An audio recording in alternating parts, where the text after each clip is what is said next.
Friends, दहशतगर्दियों ने फिर से दुनिया को चौंकाया है और भारत की राष्ट्रीय सुरक्षा को ललकारा है इसने। जाहिर है आतंकवाद अभी भी कश्मीर में जीवित है, मरा नहीं है।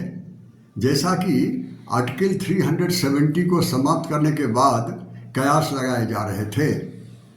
ये पहलगाम में जो हुआ है, यहाँ तो बल्कि आतंकवाद का और अधिक कुरूप चेहरा सामने आया है। एक बार फिर सुरक्षा में चूक हुई है, एक बार फिर खुफिया तंत्र नाकाम हुआ है।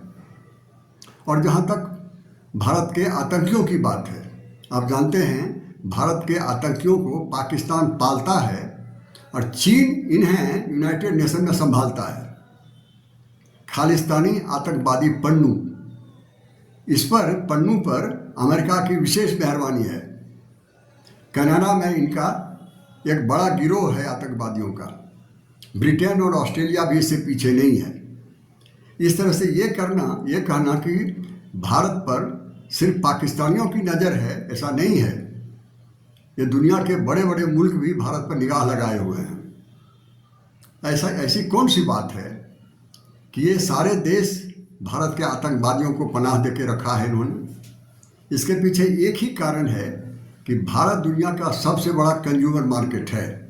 इस कंज्यूमर मार्केट को कब्जे में लेना है इन्हें। तो कैसे लेगा? भारत पर दबाव डालेगा। ये आतंकवाद जो है, ये सिर्फ नकाब है। इसके पीछे का जो चेहरा है डिप्लोमेसी का, वो बड़ा ही क्रूर चेहरा है। वो चाहता है कि भारत पर आतंकवादियों का दबाव दे करके भारत के कंज्यूमर मार्केट को दबोच लो, कब्जे में ले लो। क्या ऐसा कर पाएंगे लोग? क्या भारत इतना कमज़ोर है? भारत को कोई अनुभव है क्या? तो मैं एक बात आपको साफ कर दूं, जहाँ तक भारत की बात है, शायद ही दुनिया में कोई और देश हो जिसे कि आतंकवाद का इतना अधिक अनुभव रहा हो। बहुत पुराना अनुभव रहा है भारत को। आप जानते हैं नॉर्थ ईस्ट में इंसर्जेंसी है। ये इंसर्जेंसी पूरी दुनिया का सबसे पुराना इंसर्जेंसी है, आज़ादी के पहले से ही चल रहा है। दूसरी बात, आप जानते हैं नक्सल मूवमेंट, नक्सलवाद। ये नक्सल मूवमेंट का मतलब हुआ कि कम्युनिस्टों का क्लास वार है। क्लास वार दुनिया में और कहीं आजकल नहीं होता। लेनिन ने किया था सोवियत रशिया में, माओ से तुंग ने किया था चाइना में, उसके बाद कहीं नहीं होता है अब। लेकिन भारत में हो रहा है और भारत इन्हें ललकार के आगे बढ़ रहा है। भारत का अनुभव है। ये जो पहलगाम में हुआ, ऐसा नहीं है पहली बार आतंकवादी घटना पहलगाम में हुआ है, आतंकवादी हमला पहलगाम में हुआ है। इसके पहले अनेकों घटना हुए हैं, बड़े बड़े घटना भी हुए हैं। लेकिन एक संतोष की बात यह है कि जब भी ऐसी घटनाएं होती हैं, जब भी इतना बड़ा संकट आता है, तो भारत एकजुट हो जाता है, सजग है भारत। अभी देखिए पहलगाम की जो घटना हुई, तो प्राइम मिनिस्टर और राहुल गांधी दोनों बाहर थे।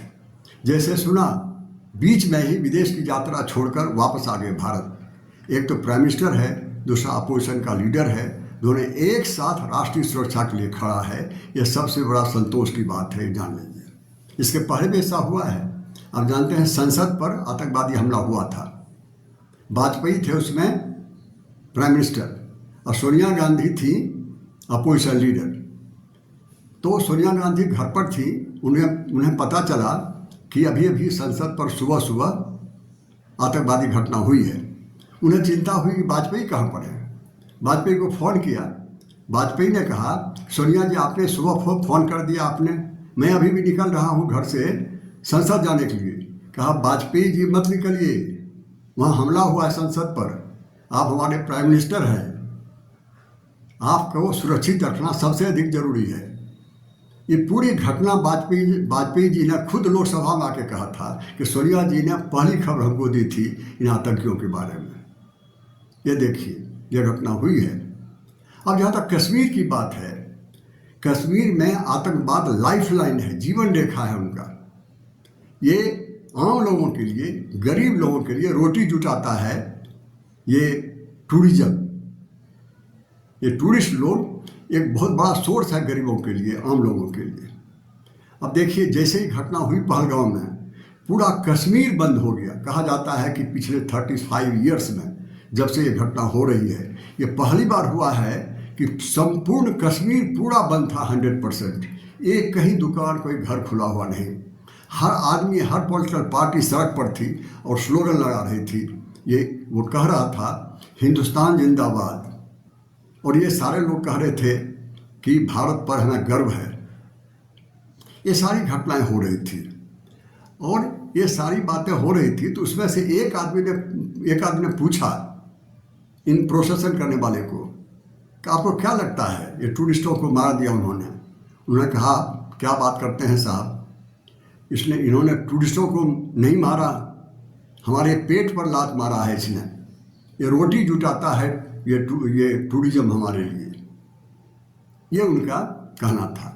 अब देखिए ये जब ये घटना हो रही थी, लोग मारे जा रहे थे, तभी सैयद शाह भी था। सैयद शाह ये घोड़े वाला है, ये पर्यटकों को टूरिस्टों को घोड़े मुहैया करता है पहलगाम में पहाड़ी पर जाने के लिए। जब सारे लोग हाथ उठा के गोली खा रहे थे, तो ये जो सैयद है यह चुप नहीं बैठा, यह लड़ गया उससे, उसका गन छीनने लगा, बहुत देर तक लड़ता रहा और अंत में अपनी जान की बाजी लगा दी इसने, जान की बलि चढ़ा दी इसने। वह भी एक मुसलमान था, मरने वाला हिंदू था, मारने वाला मुसलमान था, लेकिन ये घोड़ा वाला लड़ने वाला भी मुसलमान ही था। ये जो हिंदू मुस्लिम की राजनीति करते हैं उनके लिए एक बड़ा सबक है कि देखिए कहाँ है हिंदू और कहाँ है मुसलमान। ये सारी घटनाएं वहाँ पर हुई हैं। ये पहलगाम में जो दहशतगर्दी हुई है, इसके बारे में इंटेलेक्चुअल के बीच में अलग अलग परसेप्शन है। एक ऐसे ग्रुप है इंटेलेक्चुअल का जिनका कहना है कि ये वक्फ बोर्ड का जो अमेंडमेंट हुआ और नया एक्ट बना भारत के पार्लियामेंट में, उसे ये आतंकवादियों को पता चला कि अभी वातावरण बड़ा ही गर्म है, हिंदू मुसलमान अलग अलग खड़े हैं और ऐसे वातावरण का लाभ उठाना चाहिए, और उसमें उन्होंने घटना पहलगाम में कर दी। तो पहलगाम की घटना का ये जो परसेप्शन है एक ग्रुप का, उनका कहना है कि यह घटना इसलिए हुई कि ये वक्फ बोर्ड का जो अमेंडमेंट एक्ट हुआ उसका जो माहौल था पूरे देश में, उसका फ़ायदा उठाने के लिए इन्होंने किया। और दूसरी बात कि दूसरे ग्रुप ऐसे थे जिनका कहना था कि भारत में भी अब पाकिस्तान की तरह बहुत बरस से 8-10 बरस से रिलीजियस पॉलिटिक्स, कट्टरता की राजनीति चल रही है, धर्म की कट्टरता की राजनीति चल रही है। और ऐसे भी ये रिलीजियस पॉलिटिक्स जो होता है उसी की कोख से आतंकवाद जन्म लेता है। तो ऐसे लोगों का कहना है कि ये जो रिलीजियस पॉलिटिक्स चल रहा था, हिंदू मुसलमान की राजनीति चल रही थी भारत में पाकिस्तान की तरह, तो उसका परिणाम है कि ये पहलगाम में ये घटना हुई, ये हमला हुआ। तीसरा परसेप्शन है कि नहीं, ये पाकिस्तान का जो आर्मी चीफ है उसने भड़काऊ भाषण दिया था कुछ ही दिन पहले। हो सकता है कि उसके इस भाषण में ये जो प्रोवोक जो किया, उसका जो स्पीच हुआ, इसमें जो पहलगाम में जो घटना हुई, दोनों के बीच में कोई लिंक जरूर होगा, ऐसा लोग सोचते हैं। और सवाल है कि ये उसने क्यों किया। तो बाद में पता चला कि पाकिस्तान की राजनीति में उसको कोई पूछने वाला नहीं रह गया था। अपने वर्चस्व को बनाने के लिए, अपने महत्व को सामने लाने के लिए राजनीति में उसकी पूछ रहे, इसलिए ऐसा में कश्मीर विषय को चुना, 2 नेशंस की थियरी बात की, हिंदू मुसलमानों की बात की, और ये भड़काऊ भाषण दे करके फिर से लाइमलाइट में लाने के लिए अपने को उन्होंने ऐसा किया। और ये भी एक कारण हो सकता है कि दोनों के बीच में लिंक हो और पहलगाम में ये घटना हुई हो। अब सच क्या है, कहीं एक ग्रुप एक बात पर सहमत नहीं है, ये बात तो हुई। अब थोड़ा पाकिस्तान के बारे में जान लीजिए। जहाँ तक पाकिस्तान की बात है, आप जानते हैं कि ये रिलीजियस पॉलिटिक्स, ये 2 नेशंस थियरी, ये एंटी इंडिया, एंटी हिंदू, इसने पाकिस्तान का जन्म दिया। और सिर्फ जन्म ही नहीं दिया, बल्कि जो अस्तित्व है पाकिस्तान का एक नेशन के रूप में, एक राष्ट्र के रूप में, उसके पीछे भी यही एंटी इंडिया, यही 2 नेशंस थियरी काम कर रहा है। लेकिन पाकिस्तान संभाल नहीं पाया इसके बावजूद। तो धर्म के नाम पर जहाँ पाकिस्तान का जन्म होता है, वहीं भाषा के नाम पर बांग्लादेश बन जाता है। देख लिया आपने। लेकिन जो भी पाकिस्तान बचा उसको जियाउल हक ने क्या किया, तो पूरी दुनिया का ये टेररिस्ट हब बना दिया, पूरी दुनिया का केंद्र कर दिया, केंद्र बना दिया आतंकवादियों का। अमेरिका में घटना हो गई, ओसामा बिन लादेन पाकिस्तान में मारा गया, ये लाइमलाइट में आ गया, पूरी दुनिया पाकिस्तान के पीछे पड़ गई। तो इससे बचने के लिए पाकिस्तान ने कहा कि अफगानिस्तान में पूरी दुनिया का दहशतगर्दियों का केंद्र बनाया जाए। तालिबान को जन्म दिया इन्होंने। तालिबानियों का अर्थ होता है, मदरसा में जो स्टूडेंट पढ़ते हैं उसको तालिबानी कहते हैं। तो अपने मदरसा से स्टूडेंट को निकाला, सऊदी अरबिया से पैसा लाया, उनको मिलिट्री ट्रेनिंग दिया, यूनिफॉर्म दिया, सब कुछ दिया, जाके सेटल कर दिया अफगानिस्तान में। अमेरिका पहुंच गया उसके खिलाफ, दोनों में युद्ध शुरू हो गया। पाकिस्तान ने क्या किया, डबल रोल, तालिबानियों को भी मदद करना अमेरिका के खिलाफ और अमेरिका को भी तालिबानियों के खिलाफ मदद करना। बाद में दोनों को पता चल गया हम दोनों को ये लड़ा रहा है। अमेरिका तो वापस चला गया पराजित होकर के, तालिबानियों की जीत हुई। तालिबानियों ने कहा पाकिस्तानियों को, अब आप वापस जाइए, आपकी यहाँ ज़रूरत नहीं है। तो पाकिस्तान ने धमकाया उसको। तालिबानियों ने क्या किया, अपने ही एक ग्रुप को, तहरीक तालिबान, उसको पाकिस्तान में कहा कि तुम दहशतगर्दी करो, आतंकवादी घटना करो और तबाह कर दो पाकिस्तान को। और बेलोच का जो आतंकवादी था उसने भी साथ दिया। अब इतनी बड़ी घटना लगातार होना शुरू हो गया कि नाकों दम कर दिया पाकिस्तान की सेना को, कहना पड़ा कि हम आपको बर्बाद कर देंगे, और कुछ भी नहीं कर पाया। चाइना जैसा जो ऑल वेदर फ्रेंड है, उसने सैकड़ों बिलियन डॉलर वहाँ खर्च किया है, बेल्ट एंड रोड बनाने में, इकोनॉमिक कॉरिडोर बनाने में, और बहुत सारे प्रोजेक्ट हैं वहाँ पर उसके, 10-12 प्रोजेक्ट, बहुत खर्चा किया है। इन लोगों ने क्या किया, तहरीक तालिबान ने और बेलोच वालों ने हर जगह चाइना को मारना शुरू कर दिया।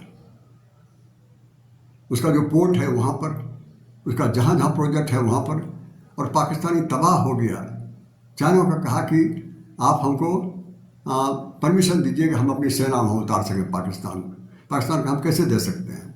अंत में चाइना पाकिस्तान के कोर्ट में गया हुआ है जुडिशरी में कहने के लिए हमको सुरक्षा दीजिए, और लगभग चाइना वहाँ से निकल चुका है, सारे इन्वेस्टमेंट उसके बर्बाद हो चुके हैं। अब भारत की तरफ देख रहा है कि शायद भारत हमको मदद करे, ये हालात हैं वहाँ पर उसके। तो ये पाकिस्तान को क्या मिला, पाकिस्तान ने जो ये सारा तमाशा किया टू नेशंस थ्योरी का, ये एंटी इंडिया का, मिला क्या उसको, उसको कंगाल बना दिया इस सिद्धांत ने, इस राजनीति ने। ये जो डिप्लोमेसी वो कर रहे हैं, निगेटिव डिप्लोमेसी, इसको पूरी तरह से इंस्टेबल कर दिया पाकिस्तान को। ये तालिबान को पूरी दुनिया का दहशतगर्दियों का केंद्र बनाने में तो फेल हो गया पाकिस्तान। अब वो कोशिश कर रहा है बांग्लादेश में पूरी ताकत से ISI उसको साथ दे रही है, चाइना का भी आशीर्वाद है उस पर।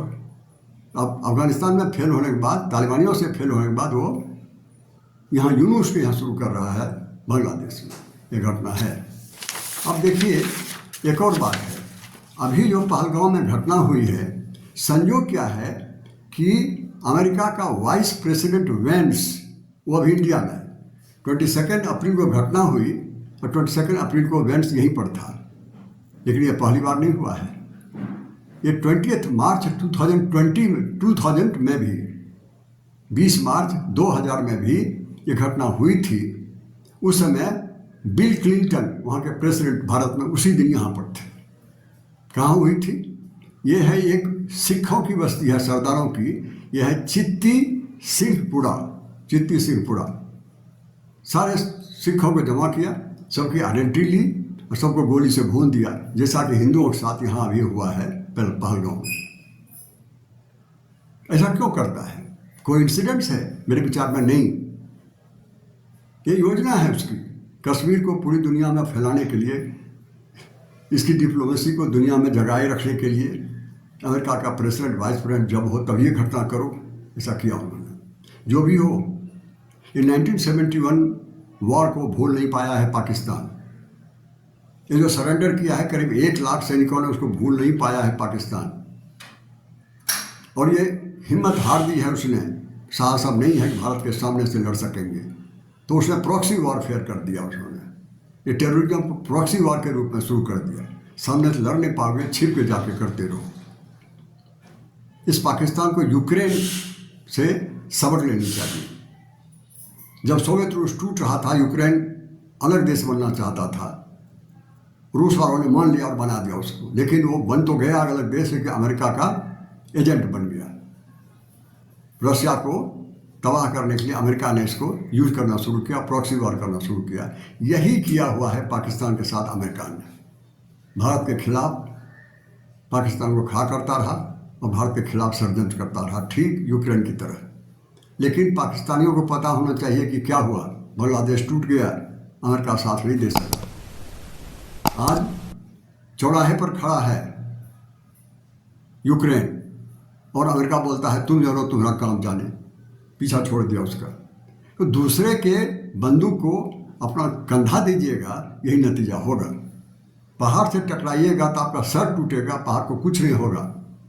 मिलजुल के भारत साथ रहिए, मिलजुल के साथ रूस के साथ रहिए, आप भी खुश रहिए, दुनिया भी खुश रहेगी।